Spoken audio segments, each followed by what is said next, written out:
This podcast is brought to you by Most Valuable Podcasts, leading the league in podcasting entertainment.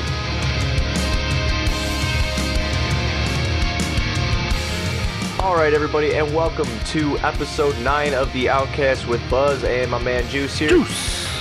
Most Valuable Podcasts. Episode 9 is a kind of a strange one. It is 8:30 in the morning right now, 8:30 a.m., which is, yeah, Juice and I don't do this. Yeah, we got our Starbucks. Yeah, I got our Starbucks cups. Cheers. Mine's already gone. Instead of booze, Yeah. this just feels odd. Oh, yeah. I mean, I'm going to have to poo soon.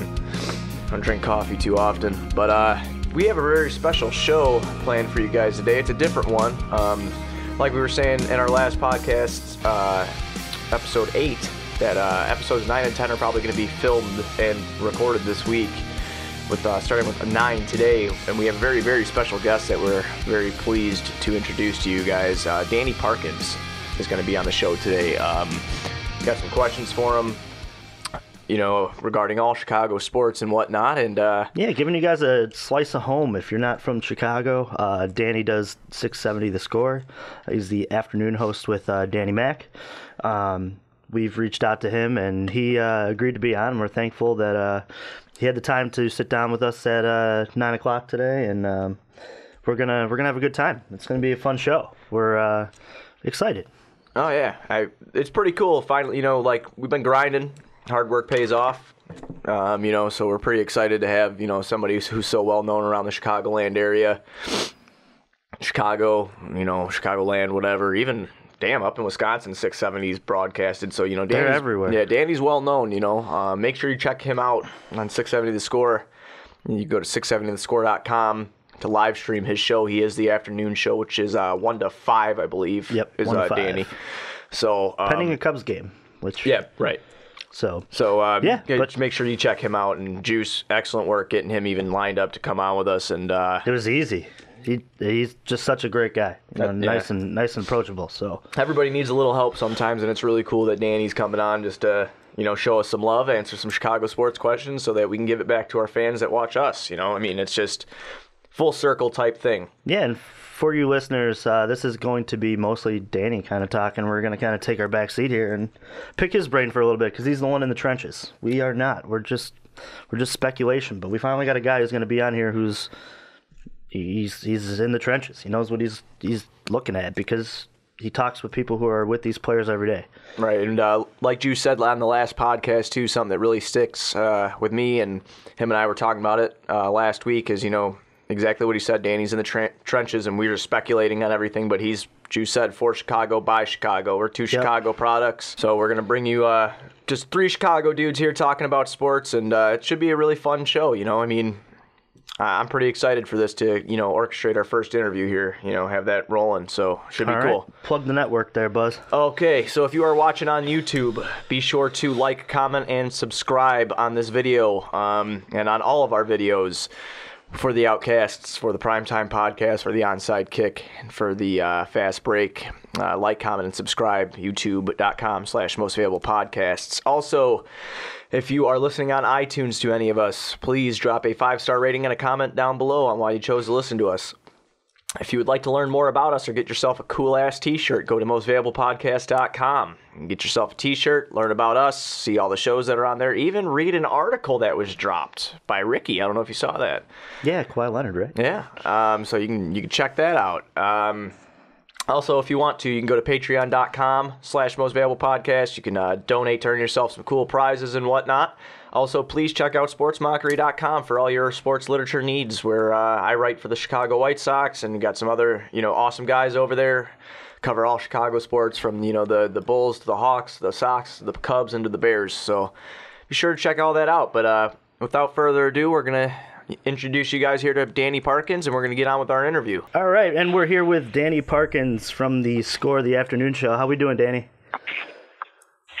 Buzz, Juice, I'm doing really well. Thanks for having me on. Although if I knew I was coming on with two individuals who called themselves Buzz and Juice, I might have rethought this a little bit. But I am happy to be here. Thanks for having me, guys. Yeah, but Danny, no one listening to you on the score, you got to be just as much of a degenerate as we are with your gambling stuff that we are always hearing. So I just really quick jumped into it. That's true.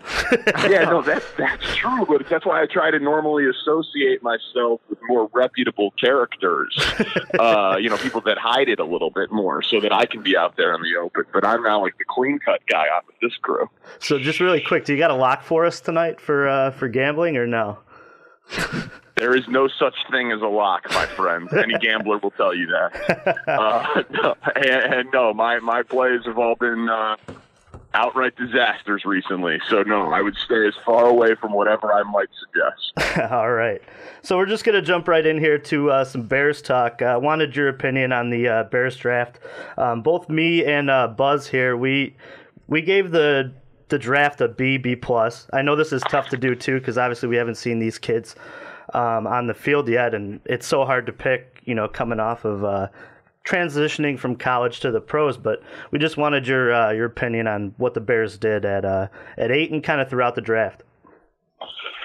Yeah, I think the draft grades are inherently a little silly, right? They're fun, and we all read them, and they get a ton of clicks and web traffic, but it's just we don't know. We don't watch the film of every single guy, every single snap, as much as the GMs and scouts who watch it. Even if we do go back and watch some of the film, we're not doing it as much as the NFL teams do. And then even if you are in that 1% of people that will watch every single collegiate snap of James Daniels from Iowa and you're evaluating interior offensive line play, like, okay, and then do you get an opportunity to interview 20 people that are close to him, which is what most of these teams do when they're talking about draft prospects. So it's so tough to evaluate guys after the draft before they've played in the NFL. Having said that, I do think that the draft addressed needs for the Bears, and I think that especially with Roquan Smith, I did feel like I saw enough of him, including in huge games against elite competition. You think of the SEC title game where he was the MVP on the field, right? The Rose Bowl, the national title game. You felt like you were watching him against the best, and he often looked like he was the best player in those games against great competition. And it's a position that should have a fairly high degree of translation from inside linebacker in the SEC to inside linebacker in a 3-4 in the NFL. So I have a pretty high degree of faith that Roquan Smith is going to be good. It's just a question of how good. And then the rest of the draft we have to see, but there's some pieces there that I really like, and there are some pieces there that are at positions of need for the Bears, Daniels and Miller at the top of the list. So I think overall it's a draft that makes a lot of sense. So I can understand what Ryan Pace was doing. It's not like he went out and drafted 3 running backs or a quarterback in the second round. You know what I mean? Right. Throwing everybody for a loop. So overall, I liked the draft. All right, I think my favorite pick out of the draft was Anthony Miller in the second round. Obviously Roquan was, because I was really hoping our defense becomes monstrous again, But I think Anthony Miller was one of my favorite picks in this draft just because, the wide receiver position's got that question mark there. I obviously A-Rob. We actually don't know what you're going to get out of A-Rob because he's coming off a torn ACL, But Anthony Miller, I don't know if you've seen this, but on YouTube, he's got like this work video, and this guy is just like super dedicated, and then reading scouting reports on him and stuff like that from Hub Arkish's Pro Football Weekly, like that, really talked leaps and bounds about the kid. What did you think about the Bears moving up to get Anthony Miller? I love the aggression. It's a huge position of need. His highlight film is absurd. Anyone who can draw comps to Antonio Brown is good by me, but it's funny that you mentioned his workout video online of seeming really dedicated. When I was in Kansas City, the Chiefs drafted a kid named John Baldwin from Pitt in the first round as a wide receiver. And I was all in the day after the draft because I saw him kill Syracuse, my squad, for like 17 yards a catch. And so I was like, oh, this guy is he's a combination of Plaxico Burress and Herman Moore, and like I was just going all in. And then he released this video where it was like he showed his watch, and it was like 3:40 a.m. And he was, I'm running through Aliquippa. I'm getting beat. No one's going to beat me. No one's outworking me. And like Chiefs fans just went insane over this video. And he was awful. So the point is, they all work hard. They all look really good on YouTube and highlight tapes. They only put out their best stuff. And there's no guarantee that they'll translate to the NFL. Which, to take that a step farther, I think that our podcast should put out our own maybe NFL combine video and sync it up. Maybe we can end up. Yeah. Well, I'm athletic good. as hell. I don't care what anybody. I can dunk. I can't dunk. Sure, yeah, on a 7-foot hoop, we all can dunk. Yeah, exactly. No, I just think the optimism from at least Juice and I, the optimism here is, we put money into the Bears organization. Like my dad has been a season ticket holder since 1984. And mine since 2000. So yeah, and my old man's been trying to get rid of them for 10 years now. He just doesn't want them anymore, and I keep begging, like, I'll help you. I'll do half. We'll do halvesies or whatever. And we just put money into this, and we go and we bring our friends, or we bring our, I bring my wife or whatever. And last couple of years, I think I've gone to maybe 3 games in the last 3 years, which is very rare for me. I usually go to a lot more. It's just been so miserable. So I think that's why my optimism is just through the roof right now, is because I'm happy with the moves that the Bears have made, and I finally feel halfway decent about claiming like 3 or 4 games instead of selling them away this year. Yeah, I think the cool thing for the Bears... You know what? Your optimism should be really high. I don't know that it's necessarily should be so high because of this draft. Like, this draft might be good, it might not be. Who knows? But right. Yeah, even free agent moves. You know what I mean? Like, I think optimism for the Bears is about they seem to finally be aligned at GM, coach, and quarterback. Right. And if this is going to fail, it's going to fail on the side of like youth and aggression and progressiveness and offense, as opposed to old, stodgy, run the ball, bear down, Bears football, ground and pound to win the game 17-14. So, like, this might fail, but if it fails, it will fail differently. And if it doesn't fail, it's got the chance to revolutionize how we look at offensive football in Chicago. So, I mean, to me, that's where the excitement is for the Bears. I fully agree on that, Danny. And I think I think that's why we're kind of all in, me and Buzz here, because we've seen so many disconnected GMs to head coaches to quarterbacks when it came to our Bears, and they ruined Jay Cutler. I don't care what anybody says. But yeah, I mean, or he ruined himself, or a combination thereof. Regardless, we don't need to live in the past. I'm still wearing his jersey to the games. I don't care. But, good for you. But moving on into Chicago Bulls talk for everybody. This is actually one thing that we've been asked on Twitter to ask and stuff like that, and even on our YouTube videos. When we announced that you were coming on, Danny, was who do you think the Bulls, given the choice that they get the 6th pick, that actually does happen, it's set in stone, who do you think the Bulls take, and who would you like to see the Bulls take? So again, with the same caveats of the NFL draft, that like I haven't watched every game of all of these players nor interviewed them, right? Like I really think in draft analysis, we have to do a better job as media and fans of acknowledging how little we know compared to what the people drafting actually know, right? Like, absolutely. Most of us were really skeptical of the Markkanen pick, and now most of us really love the Markkanen pick. And then some people love the Markkanen pick to such high levels that they're like, no, I think he'd be a better player than Jason Tatum. And I'm like, I don't know about that.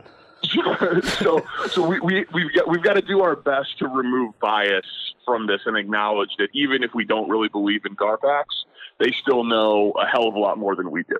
Having said all of that, I still think the Bulls if and when they ever get back to being a contender in the Eastern Conference under this regime, and I think that is a huge if, more likely than it is a when, I don't think that they have the best player on that team yet. Whether it's an Eastern Conference Finals team, whether it's an NBA championship team, like whatever it is, like I don't think they've got the best player on that team on the roster yet. So I am inclined with this draft pick, given that we know that free agency is no guarantee for this organization, I am inclined to go for a little bit more of a boom or bust pick, like the guy who might have the lower floor but has the higher ceiling. And to me, that's Michael Porter Jr. Michael Porter Jr. could have been the number 1 pick in the draft if you would have played up to his high school highlight tape and his recruiting tape and his rankings and all of that, if not for the injury. He is 6'10", with handle, with a jump shot, the size of a big man with the skill of a perimeter player who can play on the wing. And we know the saying in the NBA that wings get rings, and the Bulls, that's their biggest position of need. So I don't think that Michael Porter Jr. is going to be there at 6 or 7 where the Bulls pick, because my guess is that if he's healthy, he's going to dominate these pre-draft workouts and, he'll be picked in the top 4. But that's, again, just informed speculation. So to me, like, that's the best case scenario, assuming that he looks healthy between now and the draft. But obviously the risk of him is the injury that he sustained last year and how little college tape you will have on drafting a guy in the top 7. Right, and that's something that we, again, a lot of our fans of the show, we just recently hit over 10,000, like 800 subscribers here on YouTube, and then, we got the podcasts and stuff rolling out, bunch of shows on our network, but a lot of people during the NBA videos, it's a huge argument on YouTube, which is funny, and Juice and I always say is like, we are not experts, like, we're not experts. We're just, we're just speculating. We're just 2 dudes who usually crack open. Well, today it's Starbucks coffee, but usually we're 2 dudes who record this and crack open a couple beers and talk about, what we think is going to happen or what would be cool to see happen. But a lot of people argue between 3 players really. If the Bulls are at 6, it's Trae Young, MPJ, and Mohamed Bamba. So, I mean, I don't know if you've gotten a chance to see anything on Bamba, but I guess he's extending his range, hitting a 3-point shot, changing his jump shot and stuff like that. A freak athletically. But what I everything that you just said, I have really nothing more to say about is I agree with that. I've been saying that since the beginning of our show, and people asking about, well, I think that Michael Porter Jr. would be the ideal pick for the Bulls if he is there at 6. Yeah, Bamba is a freak, and he could play the 5, and Markkanen can play the 4, and it makes a lot of sense. And if he adds to his offensive game, that would be fantastic. They're not drafting Trae Young. We're both on that. I think you can remove him from as much as I loved him in the early portion of the season and really, really like him as a prospect, and I'll be fascinated to see how he fits in this NBA. Like, they already have a couple of pieces in their backcourt, and they already have. I mean, they'd be the worst defensive team in the league if they put Trae Young and Zach LaVine on the floor together. Yeah, that would not be good at all. So like, I just don't see a scenario where the Bulls could field a competent defensive lineup drafting Trae Young. So I will be floored if he's the guy for the Bulls. Yeah, I'm sure you see that too when people on your Twitter or whatever, or even on Facebook, I see people commenting at you all the time, asking questions and stuff like that. And it always just kind of threw me for a loop asking about Trae Young. People asking about Trae Young, and I'm just kind of like, I don't see why. I mean, I like Chris Dunn. I know you draft off. They say to draft off the greatest potential, not position need. But I think we're in a pretty good spot right now where we could draft for position need. That's just me, but. See, I mean, I think if you told me that Trae Young was gonna be Steph Curry, then I'd say screw Chris Dunn. Right. I agree with the idea of drafting the best player, and there was a time this year where it looked to me like Trae Young was gonna be that dude, and he still might be, but it just, they're going to sign Zach LaVine. Right. They're going to. And Markkanen, as much as I love him, he's not a lockdown defensive player by any means at his position. So, like, you're just already locked in to 2 of your 5 guys who are not only more offensive players than defensive players. Like, that's pretty common in the NBA, but like bad defensive players at times. And Markkanen wasn't bad, but just the ability to be overwhelmed defensively at 3/5 of your lineup without a rim protector, right? It's not like the Bulls have Rudy Gobert. Right. You know, it's not like they have, you know, people would say Chris Dunn maybe could be top 5 at his position at his absolute ceiling as a defensive player. Like, maybe that's true. So there they'd have one really good plus defensive player in their starting 5. But I just don't think they're going to lock themselves into being that limited defensively with the Trae Young pick. Because make no mistake, like, Trae Young is going to be a struggle for him his entire career defensively. Right. And one more thing about the Bulls that I just wanted to throw at you real quick, because I noticed in the beginning of the Bulls talk, you said that the Bulls still don't have that guy that you think can be the guy. What would you like to see the Bulls do? Would you like to see them chase a free agent, or an article that was just dropped by Bleacher Report and off of Bleacher Report? I can't remember who the writer was. I can't remember his name. And then also off our website, trade destinations for Kawhi Leonard. Do you think that would be something the Bulls would even consider, considering, you know, what's going on with him in San Antonio right now? I think every team in the league will consider it. He's a top 10 player, and he's a top 5 two-way player. So I think every team in the league will consider it, but the Bulls they don't have the assets, right? Like, so say Kawhi Leonard hits the trade market and the Bulls want to get involved. The conversation starts with your 2 first-round picks. Right. And then it includes either Markkanen or Dunn. Right. And if it includes Markkanen, like, you probably get their attention. If it includes Dunn, you get blown away by it. But what if Boston wants to get involved and they're like, yeah, we'll give you Jaylen Brown. See, yeah, and then it blows away. Yeah, I take that in a minute. You're just done. So there's so many teams that have more better assets than the Bulls that you might be able to trade every asset you have and get Kawhi Leonard, but then how much better off are you? Oh, not in good shape at all. But he's a top 10 player in the league, top 5 two-way, like I said, in his prime.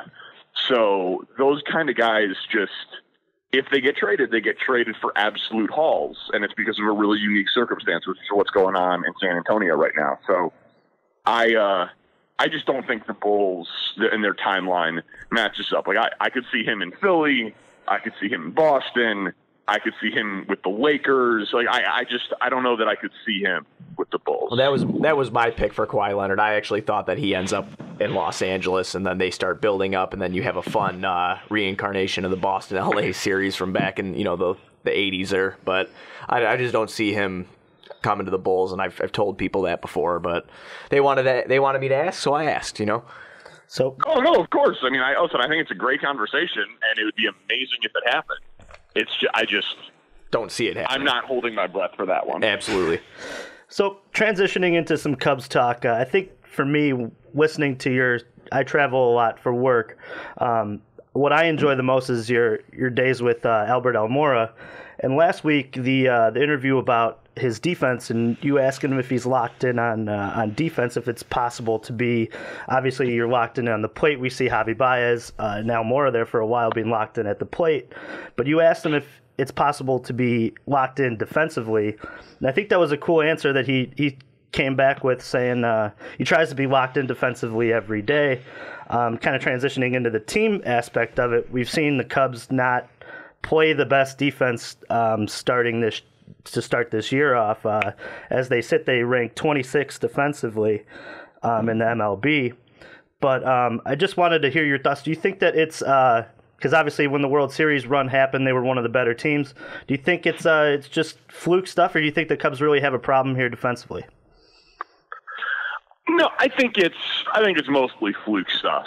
Javi Baez has 8 errors, and we know he sometimes makes the routine play a little bit more complicated than it needs to be, and then he'll make the spectacular play look easy. But Javi Baez is a good defensive player who's in his prime. I'm confident that by the end of the year, he will have had a good defensive season, right? Jason Hayward is coming off of a Gold Glove season. So even if for some reason it was the beginning of his athletic decline when I believe he's a month younger or a month older than Anthony Rizzo. Like either, we should not be thinking of Jason Hayward as an old baseball player.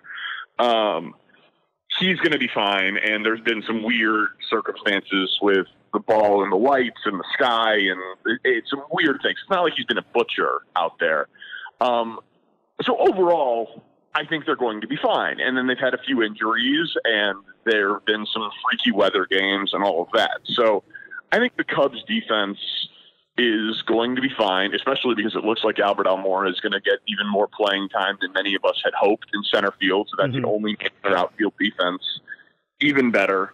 Kyle Schwarber, while he is an adventure out there, he's actually not as bad of a defensive player as people make him out to be based on the metrics. So of the things for the Cubs to be concerned about, I think the defense is probably the thing I'm least concerned about because I think the flaws that they've had so far this season are probably the flukiest. Okay. Yeah, and kind of based on that, Danny, what's the one thing in the Cubs game that really concerns you? I know that it's a little early and they need to focus on winning the division before they get to the playoffs, but for me, it's the reliance on the home run ball that it seems like once the game is going to shrink in the playoffs, they're going to get some better pitching. They're going to have to move the ball around, as Joe likes to say, and they don't seem to do that consistently. So what are your thoughts on that? Yeah, well, I think that's why what's happening now is happening, frankly. But obviously last night, as we're recording this on a Tuesday, they had the 14-run outburst with the 5 or the 4 home runs, and Happ had 2, and they looked much better. But I think what is happening here is that they went from John Maley, and it was strikeout, walk, home run, and it was launch angle and all that. And they were second in the league in runs, but once it got cold in October and they faced ace pitchers, we saw it in 2015 against the Mets. We saw it last year against the Nationals, even though they won the series, and then against the Dodgers in the NLCS. Like, even though they won the World Series in 2016, and so they know that they can do it, there have been enough series, and frankly, more often than not, in the postseason where their offense has really taken some hits. Now, that's not uncommon to the Cubs, right? That when it gets colder and you face better pitchers, all teams' offensive numbers go down. But I think you got to give the Cubs credit for not just saying, well, we won the World Series, we've been to 3 straight NLCSs, we were second in the league in runs, so let's stand pat. I think the goal here is not to rely quite as much on the home run and to take one step back while they kind of continue to form the offensive approaches of the young guys who can still be molded. Contreras, Baez, Russell, Happ, Almora.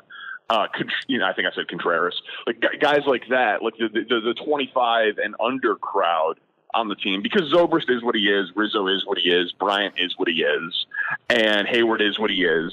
So not that they don't ever talk to Chili Davis, but for the most part, those guys are established offensive players for better or worse.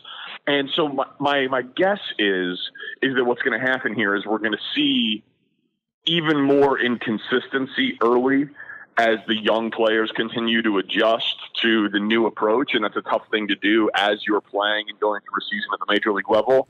But the hope is that come July and August, you're locked into the better approach. The weather gets better. You start getting the serious run production and the confidence. And then you've got a good sound approach come September and October. Right. And I think this kind of goes into my next question. Obviously, we've seen Addison Russell for 3 years now. What's your opinion on maybe dropping Addison Russell in a trade for Manny Machado? I know there's been some rumors out there that the Cubs may be in on Machado, and obviously that trade probably starts with an Almora, a Russell, a Baez. I think out of the group, Addison is the one who's gotten the most tread on that. What's your opinion on including Addison maybe in any trade? I think Addison Russell would be tough to part with. A young, organizationally developed, for the most part, shortstop who hasn't been able to, I know batting average isn't in vogue, but has been a consistent 240 hitter for his career. So it's not like he's been fantastic. So while it would be tough to part with Addison Russell, if the return was Manny Machado, who's, a top 10 player in the game conservatively, you would do it without question. It would take more than Addison Russell. Yeah.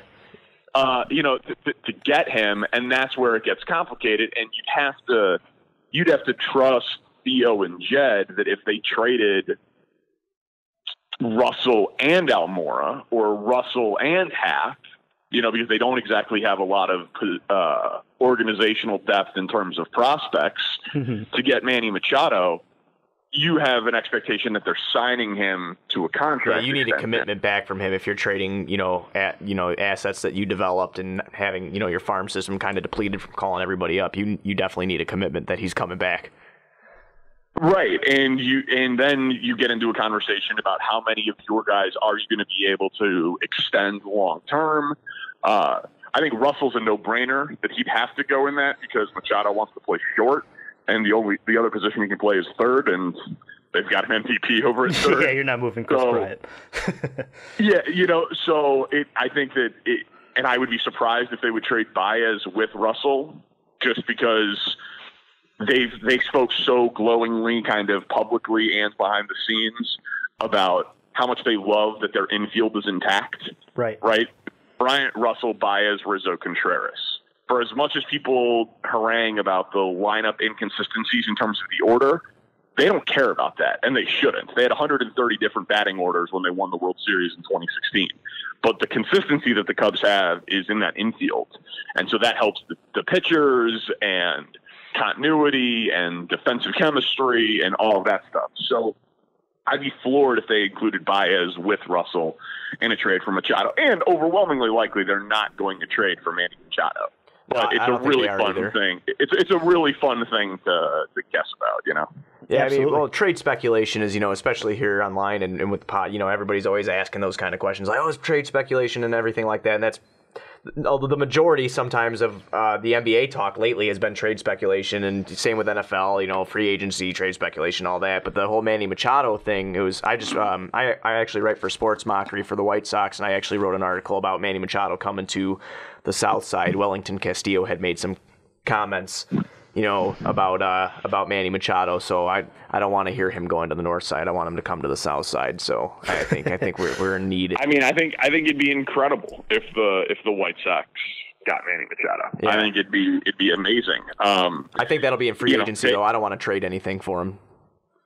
No, obviously, right? There's no reason for the White Sox to trade anything for him, just because the whole point is to add him to the current collection of young prospects, not to deplete prospects in order to get him. So, and if the White Sox get Machado, they will have to be the highest bidder, because there's no reason for him to take any sort of discount to go over there, because it's not like there's any sort of guarantee that he will win.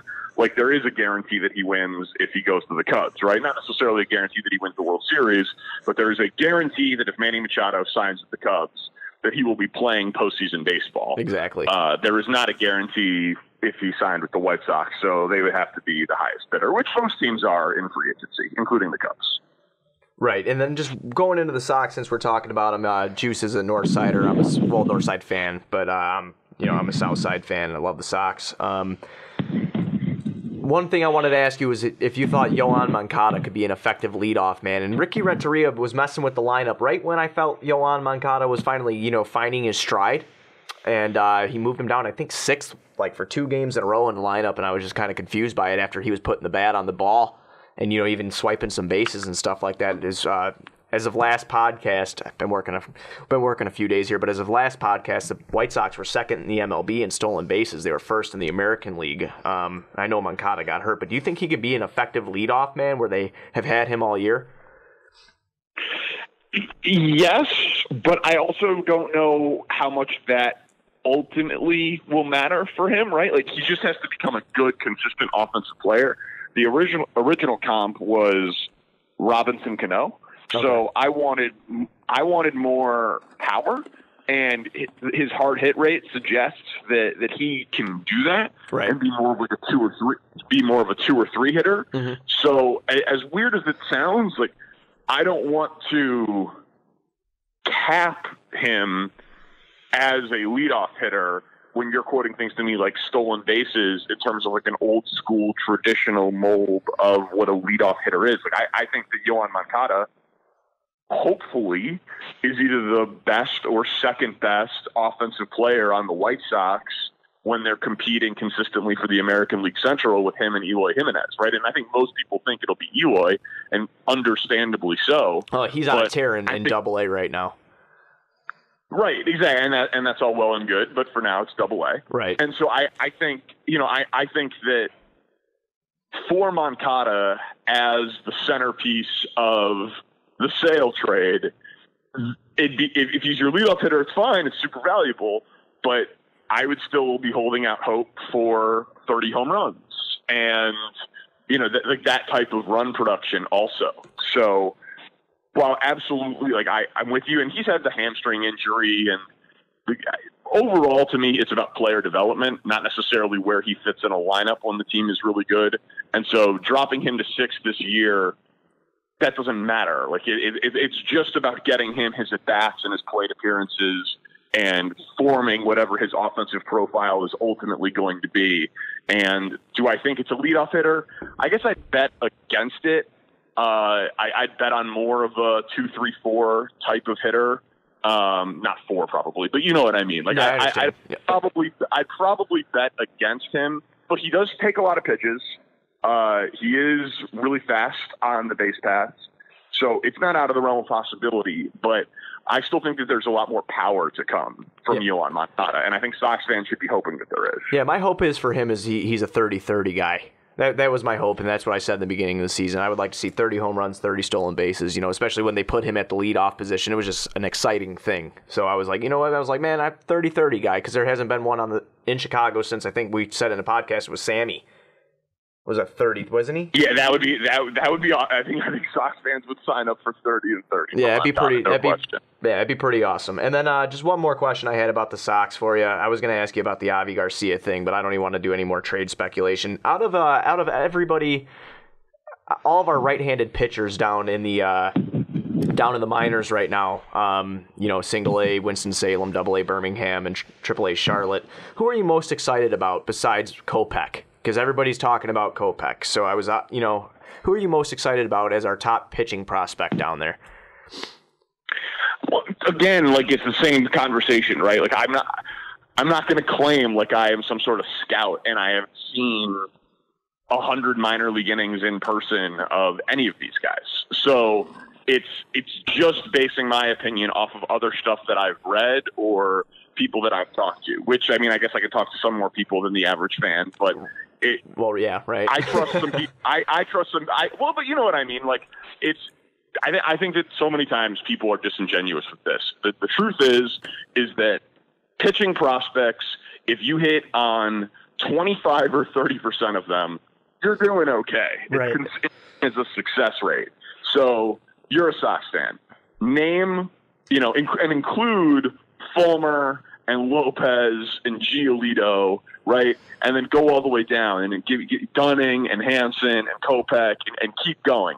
And it's then you start thinking about do a third of them in terms of guys that are really going to live up to their billing and their potential. That's only 2 or 3 guys, right? Out of all of the names that you know. So, I think that Carson Fulmer is likely to be a bullpen piece when the team is good. I think that Lopez has amazing stuff, but you got to harness it. Giolito, not quite as nasty as stuff, but I think he's got a higher floor than Lopez. Injury concern, still a huge concern for all of them. But to answer your question directly, people that I talked to have said Alec Hansen as a guy that has frontline potential, but has a wide range of where he could end up being. So, but that's not from any firsthand experience. So I don't want to claim to be any sort of expert there. But I think the overall point is that what the White Sox are doing is really exciting, but it's also really risky, right? You think about how the Cubs built their team, and first-round pick after first-round pick after first-round pick of position players, that it's just easier to project what those guys are going to be. And it's tougher to project what pitching prospects are going to be because of the volatility and because of injury. So the White Sox have a ton of them, and they've got a really good track record of developing pitching, better than most organizations. But I think if anyone's telling you that they know that Dunning and Hansen and Kopech are going to be the dudes, they're doing a little bit more than guesswork. Oh, right. Well, I think it's just purely speculation. It's so hard to project what the pitchers are going to be. Right. I think it's just purely speculation just because, you got to be excited about something on the South side. And we haven't even won 10 games yet, and it's been pretty miserable, through all this. There's so much to be excited about for a Sox fan. It's just the fact that you don't know who it's going to be. Like exactly. The White Sox fan experience right now is awesome. It's all upside and it's all intrigue, and you don't know if it's going to be because of Luis Robert and Michael Kopech, or if it's going to be because of Dane Dunning and Eloy Jimenez. Now obviously Eloy is going to factor in some way, shape, or form. Like, he's one of those Chris Bryant type prospects that he's got a really high floor. It's just a question of what his stardom is going to be. But it's a great time to be a White Sox fan, with the exception, obviously, of the big league club every day. Yeah, I'm wondering if we see any of them this year. A Kopech or a Jimenez. I've read some things about it, seeing that they may come up in late May, early June call-ups or something like that, which would be pretty cool. I mean, I'd be optimistic, but I'd like for them to develop. I don't want necessarily want them just coming for the sake of coming up to the major league roster. But we'll see what happens. I think you'll see them. I think you'll just even as a.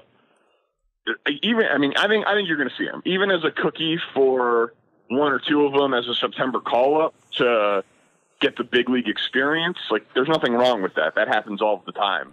And I think at least with Eloy, there's a chance that they legitimately start the service time on him later in the summer, just because, they'll need something for excitement and because he's legitimately great.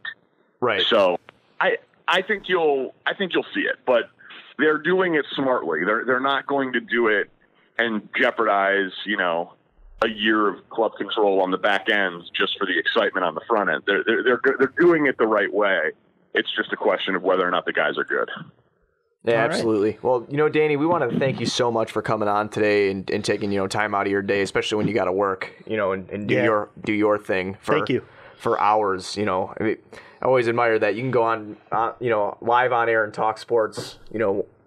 It's just amazing. Hopefully one day we're able to do that also. But thank you so much for coming on, and everybody who's watching this right now or listening on iTunes, watching on YouTube, go to 670thescore.com for live streaming, just in case you don't live here in Chicago, and you can listen to Danny every day, 1 to 5 o'clock. Yeah, Danny, not by yourself really anymore, huh?